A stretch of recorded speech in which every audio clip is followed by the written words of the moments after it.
가상화폐 관리 주무부처로 금융위가 결정됐습니다. 가상화폐를 금융상품으로 보지 않는 기존 방침은 고수했습니다. 택시기사 폭행 논란을 낳은 이용구 법무차관이 임명 6개월 만에 사의를 표명했는데 폭행 다음 날 경찰서를 찾은 사실도 새롭게 드러났습니다. 검찰 대규모 인사를 앞두고 서울고검장이 사표를 내놨습니다. 이준석 전 최고위원이 국민의힘 당대표 선거 예비 경선을 1위로 통과했습니다. 2위 나경원 전 의원과도 격차를 벌였는데 중진 단일화가 본선 변수로 전망됩니다. 자녀 백신 접종을 희망하는 30, 40대가 온라인 예약 앱으로 몰리고 있습니다. 해외도 다시 나가야 되고요. 군부대 부실급식 논란에 음식업주들이 재료비 3,000원이면 푸짐한 한 끼 급식이 가능하다는 답변을 내놨습니다. 군대는 음식 재료를 대량 구입한다는 이유를 들었는데 식자재 납품비리 의혹이 커집니다. 세종시 공무원 아파트 특별공급제도가 전면 폐지됩니다.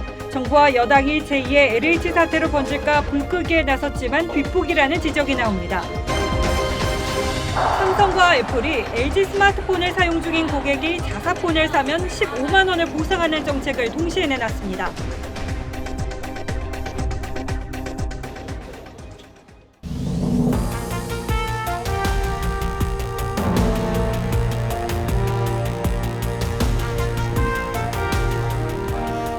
시청자 여러분 안녕하십니까? 뉴스라인의 신동욱입니다.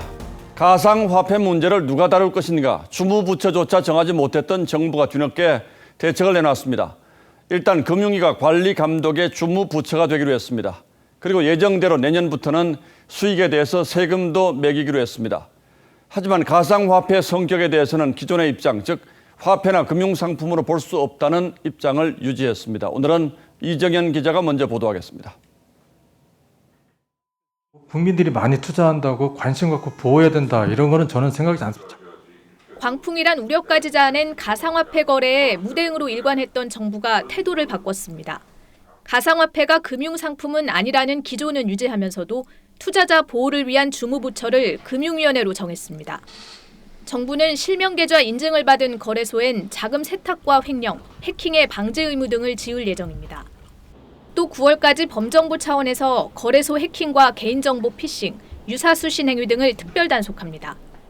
최근 투자자 폭증 속에 관련 범죄도 크게 늘고 있는데 정부가 뒷짐만지고 있다는 비판을 의식한 걸로 보입니다.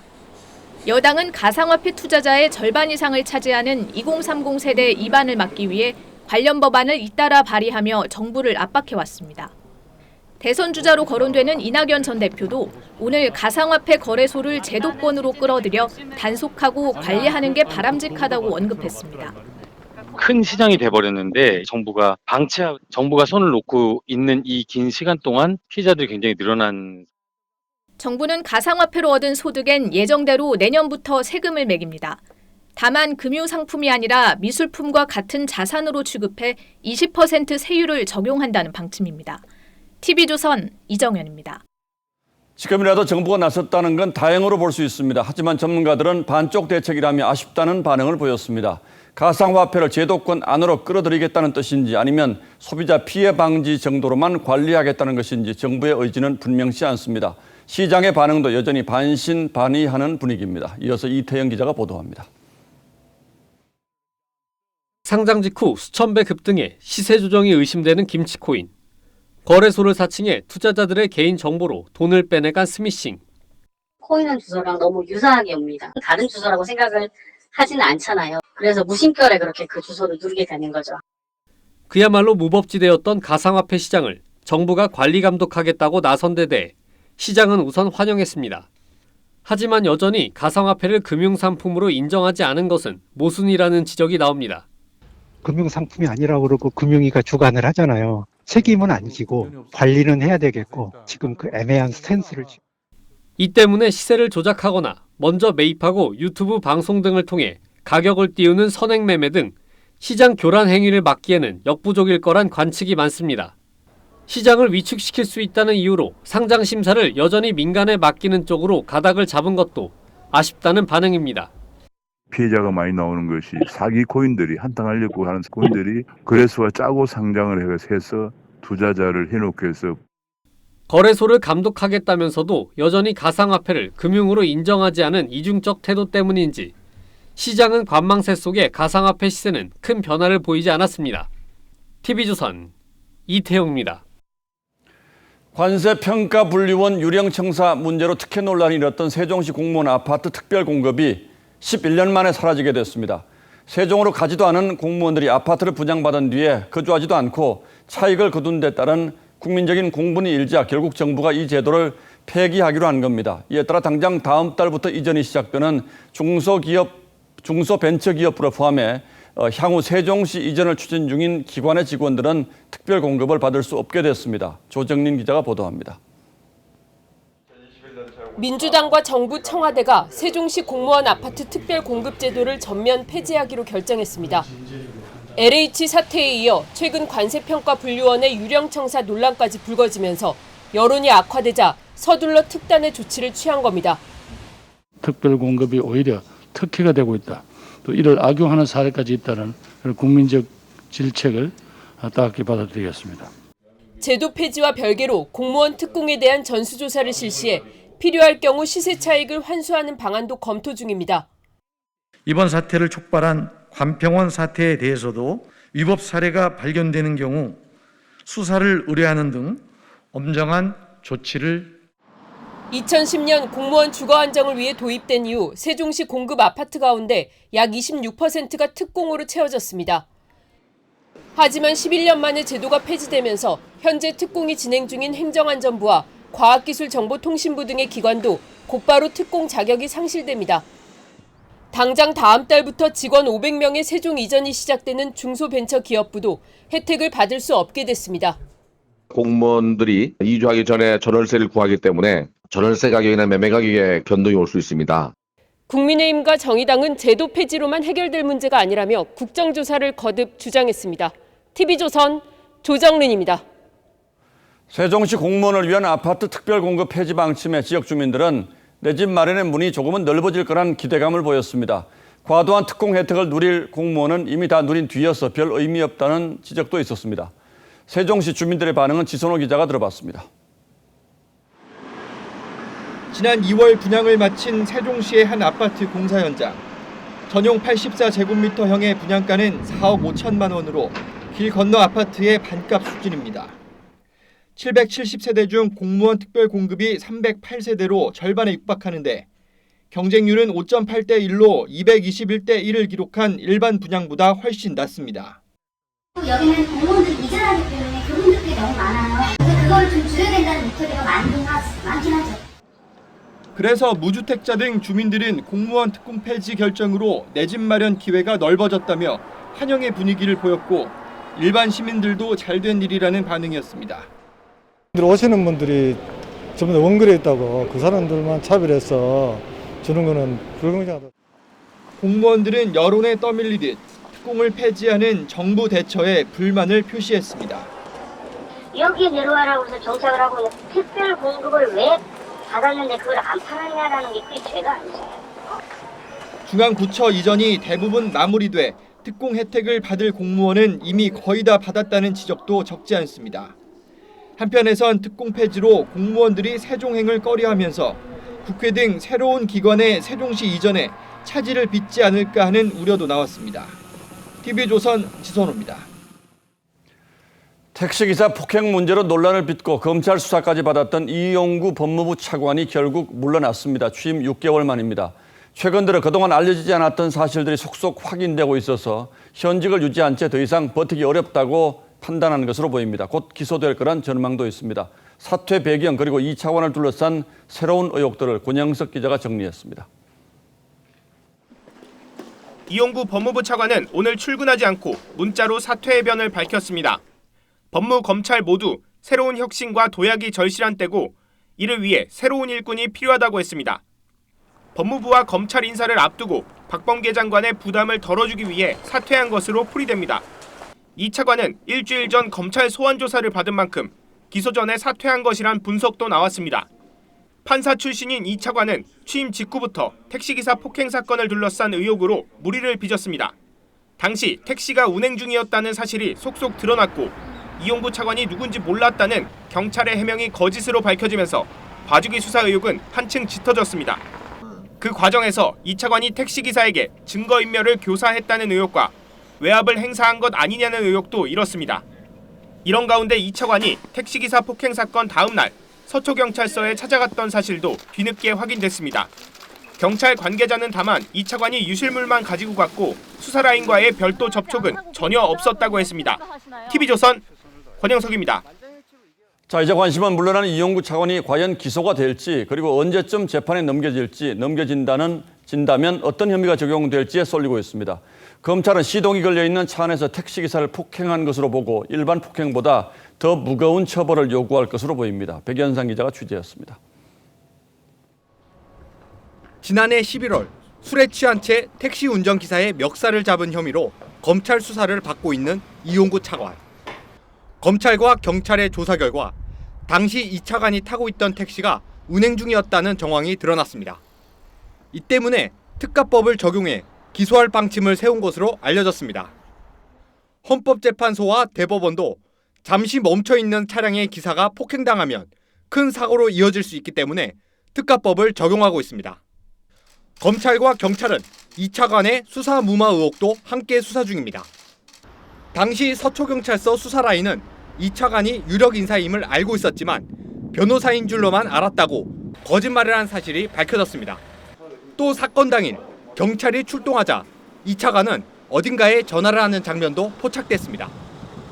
검경은 이 차관이 수사를 무마할 의도가 있었는지 통화 내역을 분석하고 있는 것으로 알려졌습니다. 이와 함께 이 차관이 택시기사에게 동영상을 지워달라고 요구한 것도 수사 대상입니다. 경찰은 증거인멸 교사를 적용할 수 있는지 검토하고 있습니다. 경찰은 조만간 이 차관을 소환 조사할 계획을 세우고 있는 것으로 알려졌습니다. TV조선 백연상입니다. 예, 그리고 오늘 한 사람의 고위 검찰 간부가 사표를 냈습니다. 하지만 앞서 보신 이용구 차관과는 전혀 다른 이유의 사표입니다. 조상철 서울고검장이 검찰 인사를 앞두고 사표를 냈는데 박범계 장관의 어제 발언, 인사 적체를 언급한 것이 사실상의 사퇴 압박이었다는 분석이 나오고 있습니다. 이성윤 서울중앙지검장을 고검장으로 승진시키기 위한 수순이라는 전망도 있어서 조 고검장의 사퇴 의미가 적지 않습니다. 이채연 기자가 해석해드리겠습니다. 다음 달 초로 예정된 검찰 인사를 앞두고 가장 먼저 사의를 밝힌 사람은 조상철 서울고검장입니다. 조 고검장은 오늘 오후 떠날 때가 돼 사의를 표한다는 입장을 전했습니다. 조 고검장은 채널A 사건에서 한동훈 검사장을 폭행한 혐의로 정진웅 차장검사를 재판에 넘기기도 했습니다. 조 고검장의 사퇴는 박범계 법무부 장관의 연이은 고검장 사퇴 압박이 직접적인 원인이라는 게 법조계 안팎의 분석입니다. 박 장관은 어제 검찰 인사위원회를 앞두고 인사 적체 문제를 공개적으로 제기했습니다. 인사 적체가 좀 있습니다. 특히 이제 보직제와 관련해서 여러 어려움들이 있기 때문에 전국 고검장들은 지난해 윤석열 전 총장 징계 국면과 올해 초 한명숙 전 총리 모해 위증 의혹 사건 처리에서 정권의 뜻과 반대되는 목소리를 내왔습니다. 반면 재판에 넘겨진 이성윤 중앙지검장의 고검장 승진설이 유력하게 거론되면서 검찰 내 반발도 커지고 있습니다. 수도권의 한 부장검사는 결국 이성윤처럼 하지 않으려면 다 사표 내라는 소리 아니냐며 반발했습니다. TV조선 이채연입니다. 국민의힘이 오늘 당대표 후보 5명을 추려서 발표했습니다. 큰 틀의 예상이 틀리지는 않았지만 의외의 결과도 있었습니다. 36살의 이준석 전 최고위원이 큰 차이로 1위가 된 것, 그리고 김은혜 의원 같은 소장파 후보들의 바람이 예상외로 미풍에 그쳤다는 점이 특징입니다. 어쨌든 이 순서대로라면 이 전 최고위원이 대표가 될 가능성이 가장 높다는 뜻이죠. 보수정당 국민의힘에 불어오는 변화의 바람이 세긴 센 것 같습니다. 이광희 기자의 보도 먼저 전하고 더 자세한 분석은 취재기자에게 직접 물어보겠습니다. 일반 여론조사와 당원조사가 50대 50으로 반영된 방식에서 이준석 후보의 합산 득표율은 41%였습니다. 29%를 얻은 나경원 후보의 12%포인트나 앞선 수치입니다. 특히 이 후보는 일반 여론조사에서 과반이 넘는 득표를 해 당원 조사에서 근소하게 앞선 나 후보와의 격차를 벌렸습니다. 3위는 주호영 후보였고 홍문표, 조경태 후보가 그 뒤를 이어 컷오프를 통과했습니다. 초선인 김은혜, 김웅 의원과 윤영석 의원은 탈락했습니다. 이 전 최고위원은 당심이 개혁을 원하고 있다며 본선 승리를 자신했습니다. 네거티브나 이런 진흙탕 싸움에 전당대회가 흔들려 가지 않도록 비전과 미래를 이야기할 것이고요. 나 전 의원과 주의원 등 중진들은 본선 역전을 노리고 있습니다. 변화만으로는 안 된다. 그 무엇보다도 중요한 리더십은 전 통합의 리더십이라고. 누구에게 맡겼을 때 당이 안정적으로 정권을 가지고 올 수 있는지. 다만 본선에선 당원 투표가 훨씬 더 많이 반영되는 구조여서 다음 달 11일 전당대회에서 순위가 바뀔 가능성은 여전히 남아 있습니다. TV조선 이광입니다. 예, 보신 것처럼 이준석 후보의 돌풍이 심상치 않습니다. 하지만 본선에서는 좀 다른 룰이 적용되기 때문에 결과가 달라질 수 있다는 전망도 있습니다. 지금부터 변수들을 하나하나 짚어보겠습니다. 국민의힘을 취재하는 이채림 기자 나와 있습니다. 자, 이 기자 어서 오십시오. 좀 놀랐죠, 실제로. 이 기자도 이렇게 예상을 했습니까? 네, 이제 기존에 보도됐던 그 여론조사들이 이준석 후보가 앞서기는 했지만 사실 이렇게까지 큰 격차를 벌릴 줄은 정말 몰랐습니다. 예. 저뿐만 아니라 이 당내 의원들의 분위기도 좀 마찬가지였습니다. 자, 당 내에서도 놀랐다. 그런데 이번 경선, 1차 경선이죠. 이 1차 경선의 의미는 어떻게 볼 수가 있습니까? 이 한마디로 영남이 중심이었던 이 중진, 이 영남당 보수정당에서 새로운 변화를 요구하는 바람의 결과였다고 평가를 할 수가 있겠습니다. 예. 네, 제가 물어봤던 한 영남 출신 의원도 영남 출신이라고 해서 무조건적으로 영남 당대표를 지지하진 않는다고 했습니다. 결국에는 이 변화의 기대가 이준석 후보에게 몰린 건데 이런 점 때문에 단순히 이준석 개인에 대한 평가라기보다는 변화 자체에 대한 요구로 해석해야 된다는 이 해석도 나오고 있습니다. 자, 이번 예선에서는 이제 일반인들을 상대로 한 여론조사와 당원 투표의 비중이 반반 50대 50인데 네. 본선에서는 3대 7, 그러니까 당원 투표의 비중이 더 높아지는 거죠. 이렇게 되면 좀 달라질 수도 있지 않습니까? 네, 그렇습니다. 이 때문에 이준석과 나경원 두 후보가 완전히 박빙이 되고 본선에서 격차가 좀 좁혀질 수도 있다는 관측이 많습니다. 예. 오늘 결과를 본선룰로 한번 환산을 해봤는데요. 예. 이 후보는 37%로 좀 떨어지고 나 후보는 30%로 올라가는 결과입니다. 예. 오늘은 12%포인트 격차가 좀 컸는데 이게 7%포인트까지 격차가 줄어드는 건데요. 예. 또 이 본 경선에서는 예선과는 달리 당원 32만 명이 모바일을 통해서 실제 투표에 참여를 하게 되는데 조직력에서 앞서는 중진들에게 유리하게 작용할 수가 있습니다. 물론 변화를 요구하는 바람의 크기가 본선에서는 더 태풍으로 커질 수도 있기 때문에 이준석 후보가 그 바람을 타고 격차를 더 벌릴 수도 있을 것 같습니다. 그러니까 일반인들은 이준석 후보를 더 선호하고 또 당원들은 나경원 후보를 더 선호할 수 있다, 이제 이런 뜻인데 그리고 또 하나의 변수가 이제 오늘 뭐 신진 의원들이라고 하기도 하고 김웅이라든지 김은혜 의원 같은 사람들을 지지했던 표가 과연 어디로 갈 것인가, 이게 변수가 될 수도 있습니까? 네, 오늘 이제 탈락한 후보가 예. 김웅, 김은혜, 윤영석 이렇게 예. 3명의 후보들이었는데요. 이 세 의원의 득표율의 합이 5% 정도여서 사실 비율이 그렇게 큰 건 아니기는 하지만 앞서 말씀드린 것처럼 박빙 승부가 된다면은 변수가 될 수도 있을 것 같습니다. 우선 초선인 김은혜, 김웅 후보의 표는 이준석 후보에게 갈 가능성이 가장 높고요. 경남 출신의 윤영석 후보의 표는 같은 영남권인 주호영 후보에게 갈 수도 있는데 그런데 이제 복수의 당 관계자를 취재를 해보니까 3위인 주호영 후보에 대한 투표가 4표로 이어질 가능성을 우려하고 있기 때문에 이게 2위인 나경원 후보에게 몰릴 가능성이 있다. 뭐 이런 분석도 예. 있었습니다. 자, 이 5명이 이제 5명의 표가 몰릴 수도 있고 또 이제 한 명이 이준석 의원이고 나머지 4명은 중진 의원들이기 때문에 이 중진 의원들이 뭐 단일화라든지 이런 것을 할 가능성은 없을까요? 일단은 현재까지는 4명 후보 모두 완주 의사가 좀 강해 보입니다. 예. 이 컷오프를 통과하면 예비 경선비 이미 4천만 원을 냈는데 추가로 기탁금을 4천만 원을 내야 하는데요. 취재를 해보니까 오늘 이른 오후에 이 4천만 원을 4명 후보 모두 입금한 것으로 나타났습니다. 예선에서 2위를 한 나 후보의 경우에는 자신이 이제 오늘 전체 당심에서는 앞섰다 이런 입장이고, 주 후보는 전체 책임당원의 절반이 넘는 영남권, 호남과 부산의 대구와 부산의 지지에 기대를 걸고 있습니다.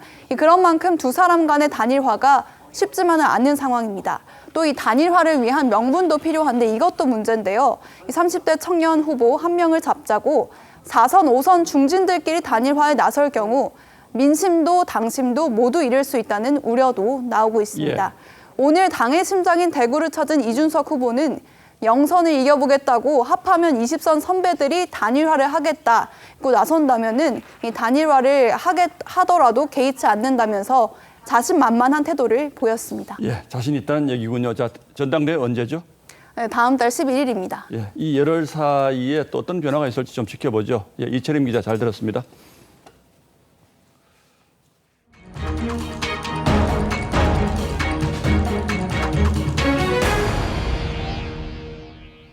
군 부실급식 문제로 국방장관이 주요 지휘관들을 2번이나 소집했는데 좀처럼 나아질 기미가 보이지 않습니다.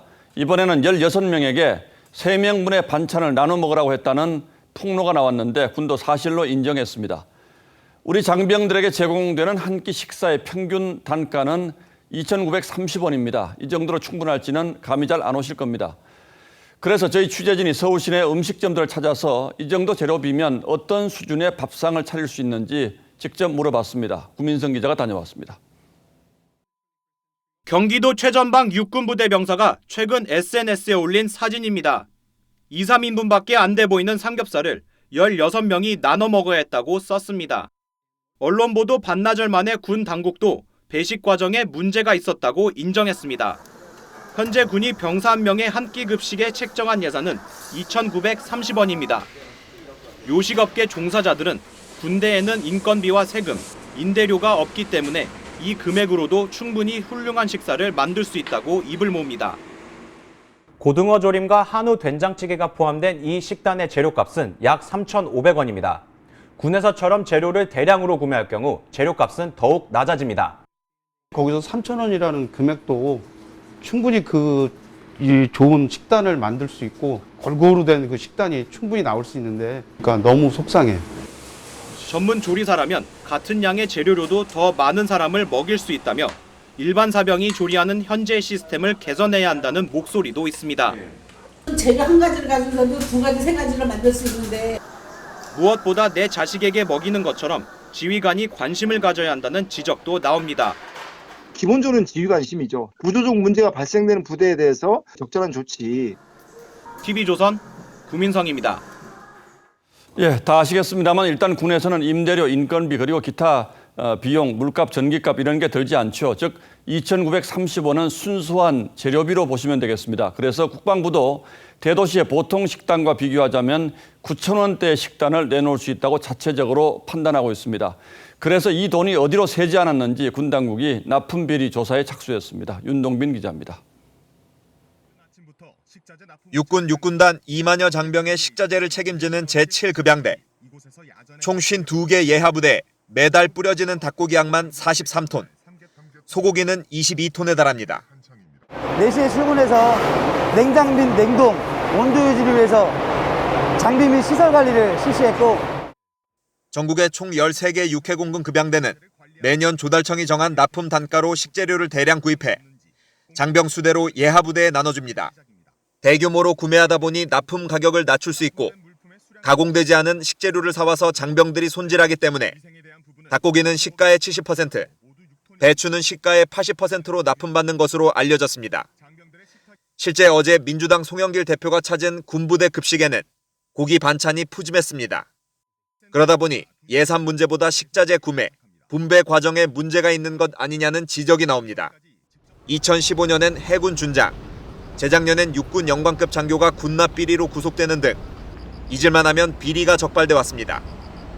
지난 17일엔 오징어 없는 오징어국으로 논란이 됐던 계룡대 근무지원단에서도 납품 비리 의혹이 제기돼 국방부가 감사에 착수했습니다. 감사 결과에 따라서는 관련자들에 대한 엄중한 책임을 물을 것을. 국방부 관계자는 건물 임대료와 인건비가 없는 장병 1인 식비 2,930원은 민간 식비 9,000원과 비슷한 수준이라며 문제의 근본적 해결책을 위해 군식당 외주 방안을 검토하고 있다고 했습니다. TV조선 윤동빈입니다. 급식 문제뿐 아니라 군 기강 논란도 끊이지 않고 있습니다. 이번엔 군기의 상징인 육군훈련소 조교들까지 훈련병들이 말을 듣지 않는다고 외부에 폭로하는 지경이 됐습니다. 조교가 들어와도 누워있고 욕설까지 하는데도 위에서는 인권 존중을 강조하다 보니 이러지도 저러지도 못한다는 하소연이었습니다. 정말 이런 건지 저희도 믿어지지 않아서 군의 입장을 물었더니 조교들의 노고를 격려하고 개선 방안을 검토하고 있다는 입장을 냈습니다. 계속해서 김도형 기자입니다. 조교의 구호에 맞춰 절도 있게 행군하고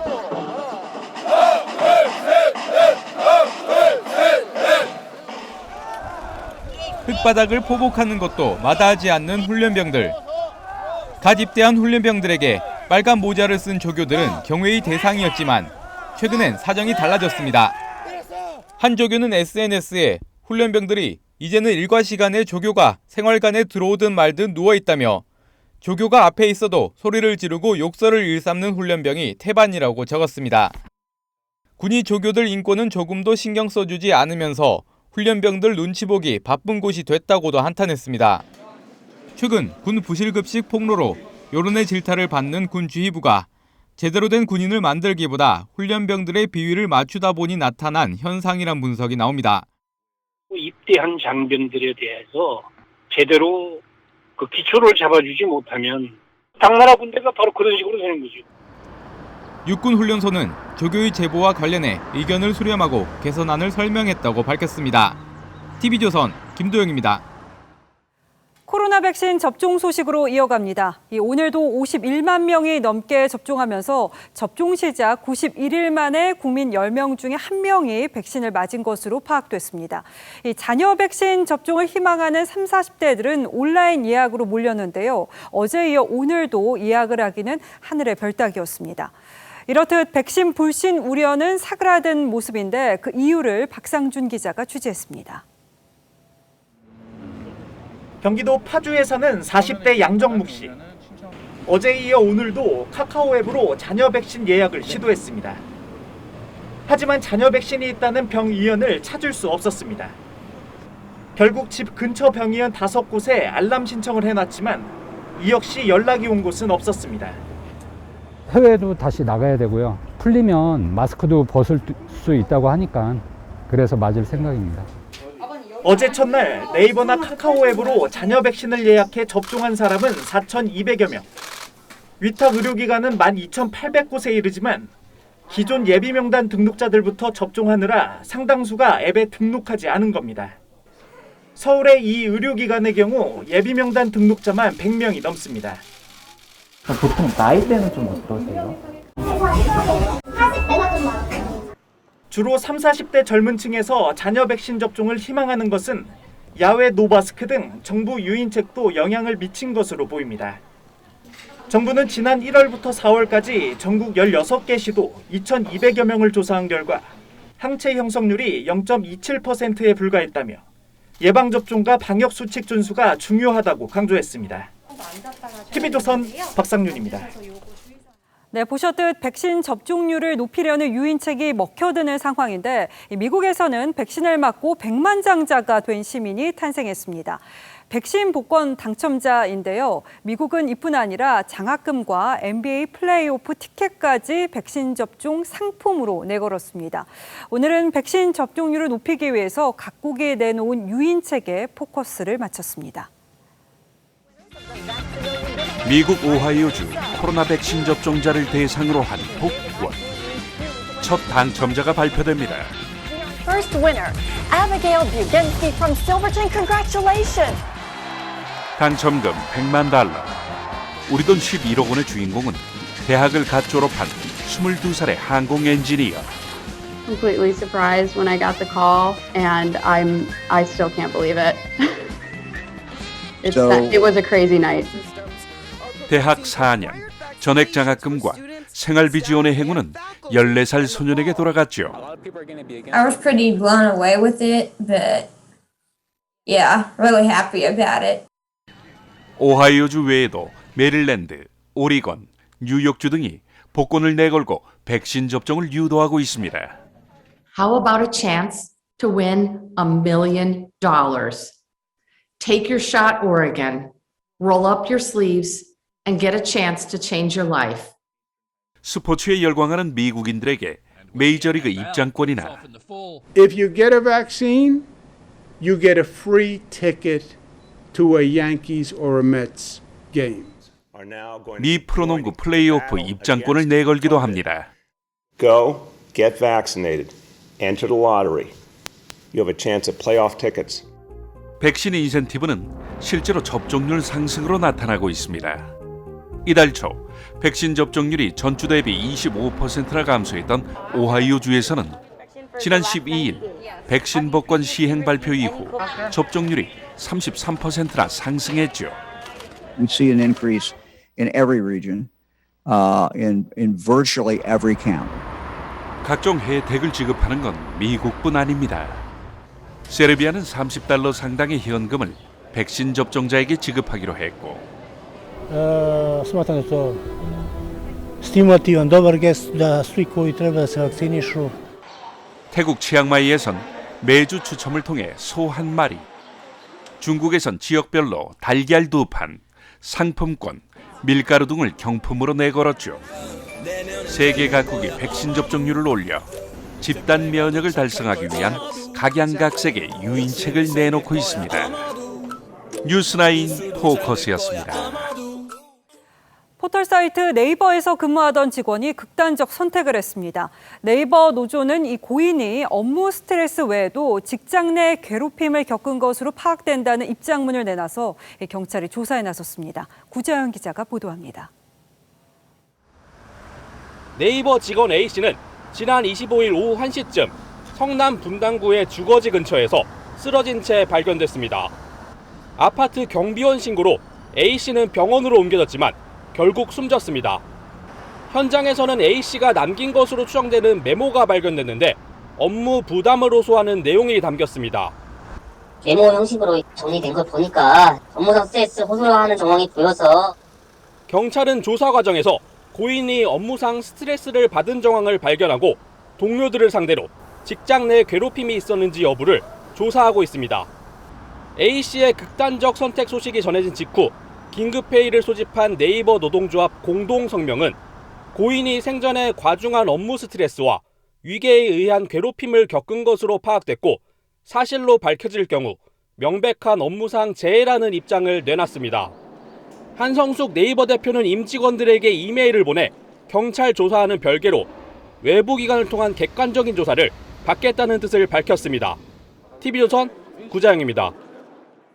식품기업 아워홈의 부회장이 보복운전으로 상대 운전자를 다치게 한 혐의로 재판에 넘겨진 사실이 뒤늦게 알려졌습니다. 당시 상황을 신경희 기자가 설명하겠습니다. 지난해 9월 5일 낮 12시 35분쯤 서울 강남의 한 도로에서 외제차 2대가 뒤엉켰습니다. 벤츠 차량이 BMW 차량 앞에 끼어들자 BMW가 다시 벤츠를 앞지른 뒤 갑자기 멈춰섰고 이 바람에 추돌 사고가 났습니다. BMW는 사고 직후 그대로 도주했고 벤츠는 다시 BMW를 뒤쫓았습니다. 이후 벤츠 운전자는 차에서 내려 BMW 운전자에게 경찰에 신고했으니 도망가지 말라고 했습니다. 하지만 BMW 운전자는 차를 움직여 벤츠 운전자를 밀어붙였고 허리 등을 다치게 했습니다. BMW 운전자는 LG그룹에서 분리된 식품기업 아워홈의 구본성 부회장이었습니다. 구 부회장은 특수상해 등의 혐의로 지난 3월 재판에 넘겨졌고 다음 달 3일 1심 선고를 앞두고 있습니다. 아워홈 측은 구 부회장의 보복운전 혐의와 관련해 공식적인 입장이 없다고 밝혔습니다. TV조선 신경입니다. 취업 준비생들에게 제공되는 정부 지원금을 가로챈 이들이 적발됐습니다. 소위 사회에서 번듯하다고 하는 직업을 가진 변호사들이 벌인 일인데요. 취준생에게 이 이중 계약서에 대포 통장까지 만들게 한 다음에 정부 지원금을 챙겼습니다. 장윤정 기자가 피해 청년을 만났습니다. 20대 청년 A씨는 올해 초 한 법률사무소에서 아르바이트를 시작했습니다. 조건은 주 1회 근무에 월 40만 원. 하지만 출근해보니 계약서 2개에 서명하라고 했습니다. 하나는 주 5일 근무에 월급 200만 원이 적힌 가짜 계약서였고 하나는 월급 40만 원이 적혀 있었습니다. 통장으로 200만 원 정도가 들어갈 건데 40만 원만 받고 나머지 차액을 자기들한테 주면 된다. IT 직무에 청년을 채용하면 정부가 6개월 동안 월 190만 원을 지원해주는 사업을 악용해 매달 1인당 150만 원씩을 가로챈 겁니다. 변호사 2명은 법률사무소 5개를 만든 뒤 이런 수법으로 청년 71명에게 지원금 1억 2,940만 원을 빼돌렸습니다. 추가 급여분을 반환하지 않으면 법적 책임을 묻겠다면서 대포 통장도 만들게 했습니다.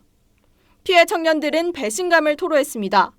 다른 회사랑 계약을 했었으면 이 돈도 그대로 받았을 테고 제 이력서에 뭐라도 하나 더 넣을 수 있는 게 생겼을 텐데 이용당했다는 생각밖에 안 들어요. 대한변호사협회는 2 변호사에 대해 자체 조사에 착수했고 고용노동부는 이들을 부정수급 혐의로 조사하고 있습니다. 해당 변호사들은 개인적 일탈 때문에 벌어진 일이라며 조사에 성실히 협조하고 있다고 했습니다. TV조선 장윤정입니다. 서울 구의역에서 홀로 스크린도어 보수 작업을 하던 19살 청년이 숨진 지 5년이 흘렀습니다. 이 사고 현장에는 추모객 발길이 이어졌는데요. 노동 현실이 그때보다 과연 나아졌는지 곱씹어 봐야겠습니다. 윤서아 기자입니다. 지하철 2호선 구의역 스크린도어가 메모지로 가득합니다. 5년 전 이곳에서 스크린도어를 수리하다 숨진 김군의 유품을 떠올린 시민들은 도시락과 케이크를 가져다 놓았습니다. 구의역 9-4 승강장 앞입니다. 추모객들은 컵라면으로 급하게 끼니를 때우던 김군을 떠올린 듯 천천히 먹어 내일 생일 축하해라는 메모를 남겼습니다. 김군의 잘못이 아니라며 위로하기도 했습니다.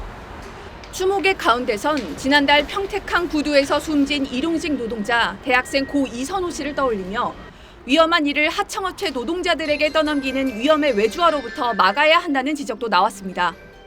눈물 나고 가엾죠. 안타깝고 이런 불행이 다시 없애야 돼. 자식 같고 손주 같고. 2030 세대 가운데선 청년이 비정규직 일자리로 내몰리는 노동 현실 역시 달라지지 않았다는 호소도 이어졌습니다. 불합리함을 마땅히 말할 수 있는 상황이 아니잖아요. 청년들이 이 불안정한 고용 위치 때문에. 지난해 산업재해로 목숨을 잃은 노동자는 2,062명으로 전년보다 42명 더 늘었습니다. 구의역 참사 이후 중대재해기업처벌법까지 마련됐지만 노동 현실은 크게 달라지지 않았다는 지적이 나오는 이유입니다. TV조선 윤서아입니다. 삼성과 애플이 LG 스마트폰을 사용 중인 고객이 자사폰을 사면 15만 원을 보상하는 정책을 동시에 내놨습니다. 이 모바일 사업 철수를 선언한 LG 고객을 흡수하겠다는 전략인데 이 애플이 타사 중고품을 보상하는 것은 이번이 처음이라고 합니다. 보도에 이상배 기자입니다. 지난해 4분기 기준 LG전자 스마트폰의 국내 시장 점유율은 10%. 500만 대 이상이 LG 휴대폰을 사용하는 셈입니다. 이런 LG가 모바일 사업을 접기로 하자 삼성전자와 애플이 LG폰 고객 잡기에 나섰습니다. 삼성전자는 오늘부터 다음 달 30일까지 기존 LG폰을 반납하면 중고 보상금 외에 15만 원을 추가로 보상합니다. 국내 점유율 1위의 자리를 완전히 굳히겠다는 의지를 밝힌 겁니다. 이에 질세라 애플 역시 삼성처럼 15만 원의 추가 보상 방침을 밝혔습니다.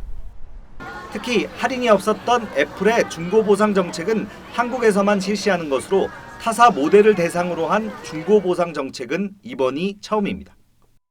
애플 입장에선 삼성의 안방인 한국 시장을 포기할 수 없다는 의미로 해석됩니다. 한번 그 고객으로 편입이 되면 이 휴대폰을 이제 장기적으로 쓰고 그 충성도가 높은 소비자가 될 가능성이 높잖아요. 삼성과 애플이 국내 시장에서 치열한 시장 확보 전쟁을 예고한 가운데 LG는 마지막 스마트폰인 레인보우를 자사 임직원에게만 판매하기로 결정했습니다. TV조선 이상배입니다.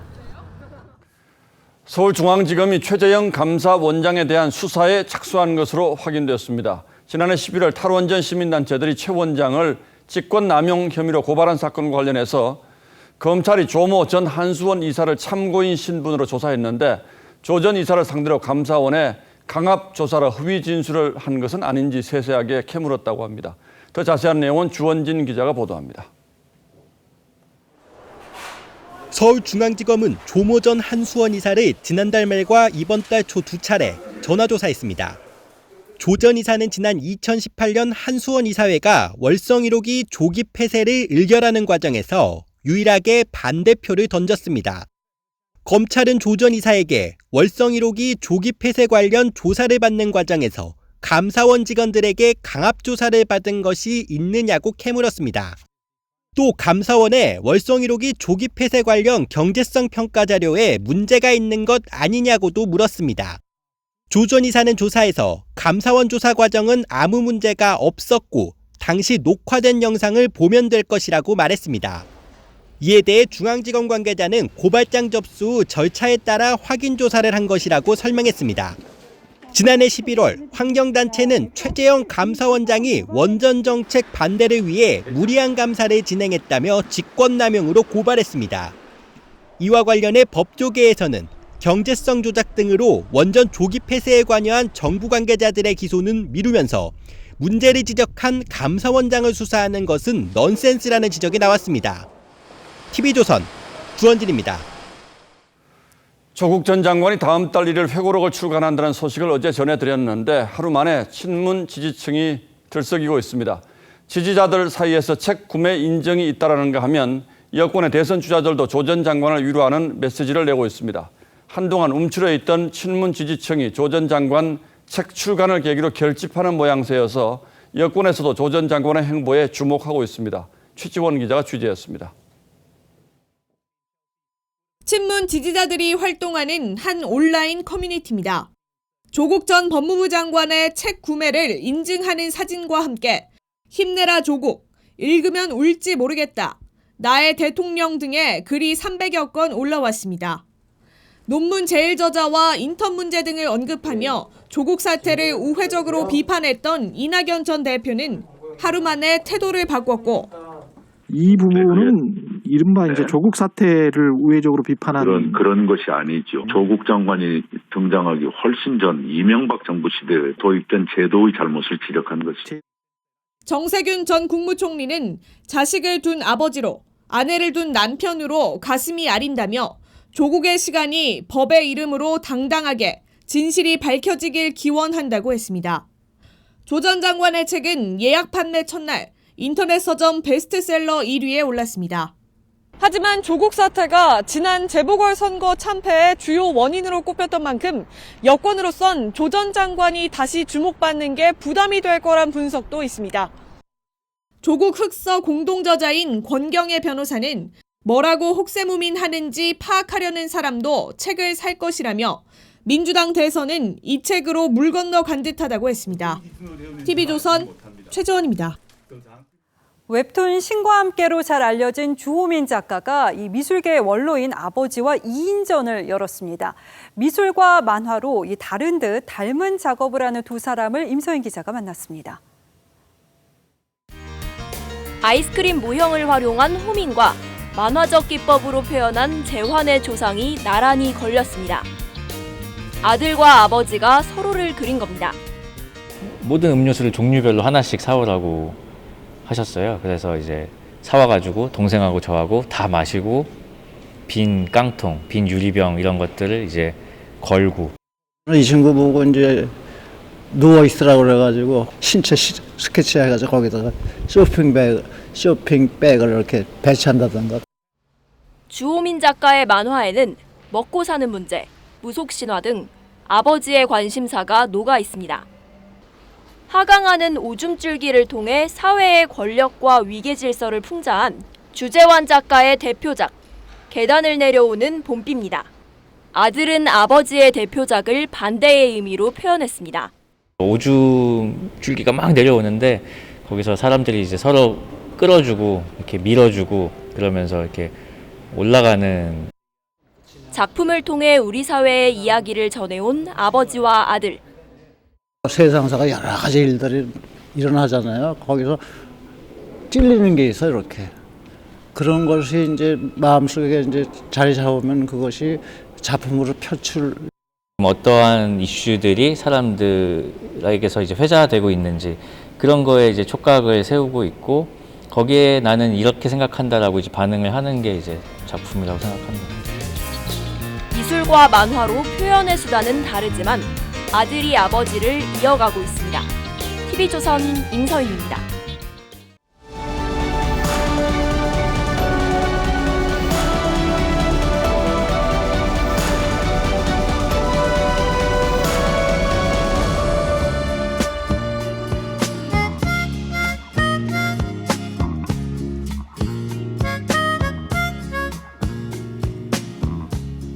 하모니카 선율이 비를 부릅니다. 리오스카의 비 오기 전입니다. 하모니카 소리가 거치고 들려오는 빗소리 점점 가까이 거세게 퍼붓습니다.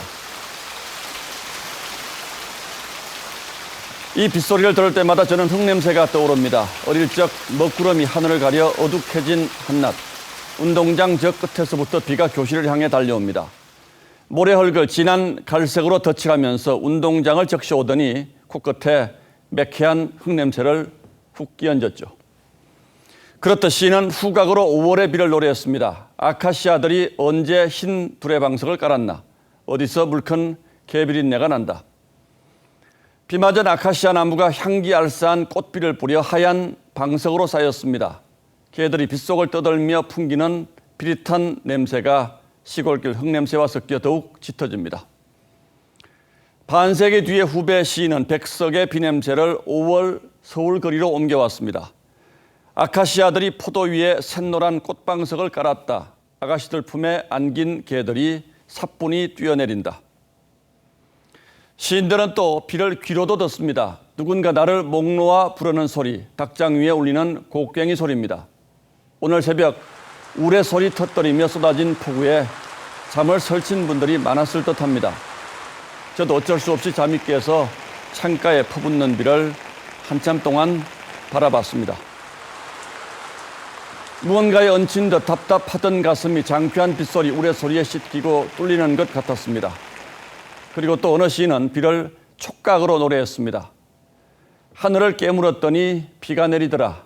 비를 깨물었더니 내가 젖더라. 그런가 하면 콩 두 알이 귀를 막으면 우레소리도 들리지 않는다는 옛말이 있습니다. 지난 한 주도 우리 사는 세상에는 귀를 틀어막고 입으로 오물을 퍼붓는 드자비질이 그치지 않았습니다. 진흙탕 개싸움을 벌이며 개 비린내를 풍기던 말입니다. 자기네끼리 찢고 까불고 깨물다가 자기들만 흠뻑 황사비에 젖기도 했습니다. 5월 들어 오늘까지 비 오신 날이 18에 이르러 지난 10년 평균치의 2배를 넘었습니다. 장마가 일찍 쳐들어온 것도 아닌데 5월 비가 왜 이리 자주 거세게 오는 걸까요? 시인의 뜰에 내리꽂는 빗소리처럼 정신 차리라고 호통치는 걸까요? 조심하여라, 자중하여라, 무서워할 줄 알아라. 5월 28일 앵커의 시선은 5월의 우레소리였습니다.